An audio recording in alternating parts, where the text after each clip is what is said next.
ये एक शब्द नहीं है बल्कि एक ऐसी भावना है जिसका प्रयोग करते ही कुदरत में यानी कि यूनिवर्स में परिवर्तन की प्रक्रिया शुरू हो जाती है।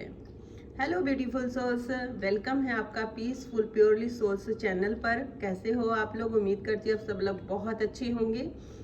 आज आपके साथ एक ऐसा वर्ड शेयर कर रही हूँ, आपको उसकी इतने बेनिफिट होंगे कि आपकी सोच से परे होंगे। उस वर्ड को आपने कैसे यूज करना है, कैसे बोलना है, तो प्लीज वीडियो को पूरा देखिएगा ताकि आपको समझ में आए। तो जो भी लाइफ में आप कहीं पर भी अगर स्टक हो रखे हैं या कोई चैलेंज आ रहे हैं आपकी लाइफ में, वो सारे इससे दूर होंगे। तो वीडियो को लाइक भी करिएगा, शेयर करिएगा और प्लीज चैनल को सब्सक्राइब जरूर करिएगा। ये केवल एक शब्द नहीं है बल्कि ऐसी भावना है जिसका प्रयोग करते ही कुदरत में परिवर्तन की प्रक्रिया शुरू हो जाती है, जिसका असर हमें अपने जीवन में दिखाई देने लगता है। जैसे जब हम खुश होते हैं तो हर चीज के लिए क्या कहते हैं? धन्यवाद। तो कुदरत का जो स्वाभाविक गुण होता है यानी कि प्रेम, आनंद, मौन, शांति, रचनात्मक आदि हमारे द्वारा जो है प्रकट होने लगते हैं। कुदरत हमें उन गुणों पर काम करने में पूरी तरह से सहयोग करती है।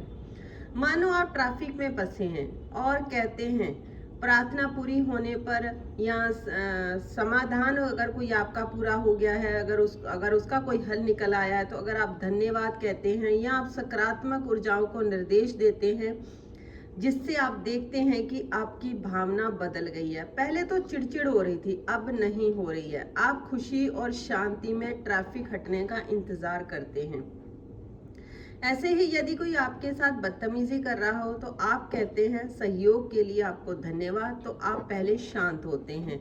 दूसरी ओर ऐसा करते ही आपके प्रति सामने वाले का जो व्यवहार होता है, जो बिहेवियर होता है, वो बदल जाता है, क्योंकि आपके द्वारा निकले धन्यवाद के भाव जो होते हैं सामने वाले पर भी असर करते ही हैं।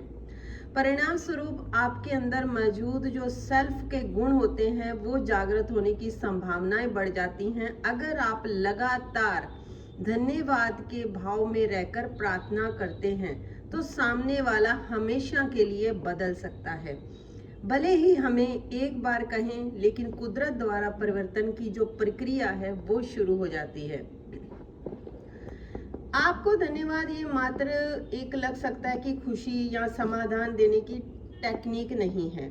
यह तो हमेशा हमेशा के लिए आनंदित कर सकती है। प्रेम, आनंद का गुण जागृत होते ही आप हर खुशी की भावना से अगर जब करते हैं, फिर वह छोटी से छोटी चीज को भी आप खुशी देने लग जाते हैं, यानी आप स्थायी खुशी पाने के लिए प्रयत्नशील हो जाते हैं। जब आप कुदरत के साथ तालमेल में आ जाते हैं, यानी कि जब आप अलाइनमेंट में आ जाते हैं, तो दोस्तों हर पल एक स्थायी खुशी का एहसास होता है। अपने आसपास हर वस्तु खुशी और पॉजिटिव लगने लगती है। ये सब अदृश्य होता है पर इसका असर आपके जीवन में दिखाई देता है। इंसान का ध्यान जब नकारात्मक पर, बुराई पर ज्यादा होता है, तब यूनिवर्स की तमाम शक्तियां असमंजस्य में होती हैं, जिस कारण पृथ्वी पर गलत चीजें उत्पन्न होती हैं। आपको क्या लगता है कि युद्ध या विश्व युद्ध का क्या कारण रहा होगा? वास्तव में यह पृथ्वी पर रहने वाली पूरी मानव जाति की सामूहिक सोच का ही परिणाम है। अगर आप पृथ्वी पर होने वाली हर चीज के लिए जिम्मेदार हैं, तो आप में इसे बदलने की शक्ति भी है। फिर वह चाहे भूकंप हो, अकाल हो, दंगे हो या विश्व युद्ध हो या आतंकवाद हो या फिर महामारी। इसके लिए बस आपको यही करना है कि नकारात्मक से फोकस हटाकर सकारात्मक देखना है और उसके लिए धन्यवाद देना है। जब आप दूसरों में कोई चीज देखें तो आपकी अच्छाई के लिए अपने आप को धन्यवाद बोलो, यानी कि समय पर मदद करने के लिए आपको धन्यवाद, या फिर अगर आपको उनके जीवन में या अपने जीवन में कोई अच्छी चीज दिखाई दे रही है, कुछ भी, तो उसके लिए धन्यवाद। असल में नकारात्मक जो होता है ये निमित्त है। कुदरत ने यह सब संसार की व्यवस्था को बनाए रखने के लिए किया है। असल में नकारात्मक बनाया ताकि सकारात्मक को सामने लाया जा सके। नकारात्मक और सकारात्मक को आमने सामने लाकर ही उनके बीच के फर्क को समझा जा सकता है। निमित्त के बिना आनंद प्राप्त नहीं हो सकता। नकारात्मक चीजों के बिना मन को उतना आनंद नहीं आ सकता जितनी संभावनाएं हैं। समस्या के बगैर समाधान नहीं ढूंढा जा सकता। खाई के बगैर ऊंचाई तैयार नहीं की जा सकती। काले के बगैर सफेद का नहीं पता चलेगा। बेईमानी के बगैर ईमानदारी उभर कर नहीं आएगी। नकारात्मक चीजों के बगैर सकारात्मक चीजों का जो इम्पोर्टेंस होती है वो आदमी को नहीं पता चलती। सकारात्मक का महत्व बताने के लिए ही ये व्यवस्था सृष्टि के द्वारा, उस यूनिवर्स के द्वारा बनाई गई है। यदि आज लोग किसी महामारी की वजह से लोग परेशान हैं तो हम उन सकारात्मक चीजों के लिए धन्यवाद देते हैं जो इस समय की मांग को ध्यान में रखकर निर्मित हुई हैं।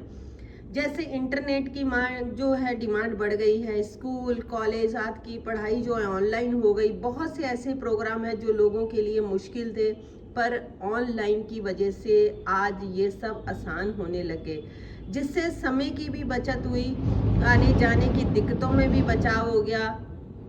और आपको याद है जब कोरोना का टाइम था, लॉकडाउन लगा था, लोग अंदर बंद थे, तब भी जो था ये सोशल मीडिया ही एक ऐसा था जहाँ पे लोगों ने एक दूसरे के साथ कनेक्ट बनाए रखा, नज़दीकियाँ बनाए रखी, अंडरस्टैंडिंग हुई। तो हर चीज़ के पीछे कोई ना कोई वजह होती है। ऐसे में सबसे पहले अपने जो भाव हैं इसको यूज़ कैसे करना है वो आपको बताती हूँ। सबसे पहले अपनी फीलिंग्स को समझिए। यदि केवल कहने के लिए आप धन्यवाद या मगर अगर आपकी फीलिंग्स के पीछे कोई फ्रिक्वेंसी नहीं है, यानी कोई तरंगे नहीं है, तो ये सिर्फ एक महज औपचारिकता है। धन्यवाद। आज लोगों का जितना जीवन इतना व्यस्त और उलझन भरा हो गया है कि वो ऐसे जीते हैं जैसे एक मशीन बन गए हो। ऐसी मशीन जिसमें कोई भाव नहीं है, बस सिर्फ काम करना उनका स्वभाव है। हर समय विचारों में उलझे रहना, स्ट्रेस भरा जीवन, घड़ी की सुइयों के हिसाब से अपने काम को निपटाना, किसी के लिए कोई भावना नहीं, प्रेम नहीं, एहसास नहीं, रिश्तों की गरिमा, प्रेम, अपनापन ना जाने कहाँ गायब हो गया। रिश्तों में सिर्फ औपचारिकता ही बची है, जिसे बिल्कुल अनमने मन से निभाए जा रहे हैं। रिश्तों में मिठास गायब हो गई है। लेकिन अगर हम धन्यवाद जैसे छोटे छोटे शब्द बोलना शुरू करें, फिर मिलेंगे, आपको देखकर अच्छा लगा, अगर हम दिल से फीलिंग के साथ स्टार्ट करें तो हमारी ज़िंदगी में रिश्ते अच्छे होंगे, हमारी ज़िंदगी में पैसा अच्छा होगा। पहले जब इंसान उठता था तो एक नया दिन देखने को मिलता था तो ईश्वर को धन्यवाद बोलता था। हर क्षण कुदरत का एक आभार प्रकट करिए, उसके प्रति कृतज्ञ रहिए। उस समय जो पहले का टाइम था उसमें सुख सुविधाएं नहीं थी, लेकिन फिर भी इंसान जो था वो धन्यवाद बोलता था। हमारे बड़े बुजुर्ग भी हमेशा दिन हो या रात बोलते थे शुक्र है प्रभु का, कहते कहते ही रहते थे। सच में उनके भावों में वो झलकता था, ईश्वर का, कुदरत का दिल से धन्यवाद कर रहे हैं। इसी वजह से वे हर क्षण संतुष्टि का जीवन जीते थे। आज भी लोग अगर सुबह शाम प्रार्थना करते हैं या मंदिरों में जाते हैं या समाज सेवा करते हैं तो उनके मुंह से सिर्फ धन्यवाद निकलता है, उसमें कोई सच्चा भाव महसूस जैसा नहीं होता है। ऐसा लगता है सिर्फ कहने के लिए धन्यवाद कर रहे हैं। जब भी बिना भाव के, बिना किसी एहसास के शब्द बोले गए हैं, आशीर्वाद में नहीं बदले, उनका कोई फल नहीं होता है। इसीलिए धन्यवाद में इतना प्यार भर दीजिए, इतना प्यार भर दीजिए, ये एक ही वर्ड आपकी जिंदगी में इतना पैसा, इतनी दौलत, इतनी खुशियां ले आएगा जो आपकी सोच से भी परे होंगी। तो आज का मंत्र है धन्यवाद। आप लोगों ने मेरी यहाँ तक वीडियो को देखा, मैं तहे दिल से आप लोगों का शुक्रिया अदा करती हूँ। शुक्रिया शुक्रिया शुक्रिया। मिलती हूँ आप लोगों के साथ नई नॉलेज में, नई वीडियो के साथ। हंसते रहिए, मुस्कुराते रहिए। Take care, bye bye everyone.